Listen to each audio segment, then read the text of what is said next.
Maxilla বোনটা এটা হলো লার্জেস্ট বোন অফ দ্য ফেস। এইটা হলো পিরামিডাল ইন শেপ, টোটাল বডিটা বানাচ্ছে।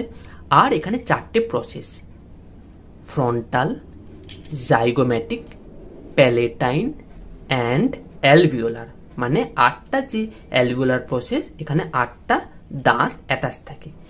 এখানে কি কি আছে, এই বডির ভিতরে আছে এই ম্যাক্সিলারি এয়ার সাইনাস, যেটা কিনা মিডল মিয়েটাসের সাথে কানেকশন থাকে উইথ দ্য হেল্প অফ এই হায়াটাস। আর এই পার্টটা দেখতে পাচ্ছ, এটা ফর্ম করছে floor of the orbital surface. এখানে গ্রুপ দেখতে পাচ্ছ, ক্যানেলটা ফর্ম হচ্ছে, আর এখান থেকে বেরাচ্ছে ইনফ্রা অরবাইটাল নার্ভ ও ভেসেল। দেখতে পাচ্ছ এই পার্টটা হলো নেজাল ক্রেস্ট এন্ড এই পার্টটা হলো নেজাল নচ। প্রসেস দুটো বোনের প্যালাটাইন প্রসেস একসাথে থেকে ফর্ম হয় এই হার্ট প্যালেট, আর এর উপরের পার্টটা ফর্ম হচ্ছে ফ্লোর অফ দ্য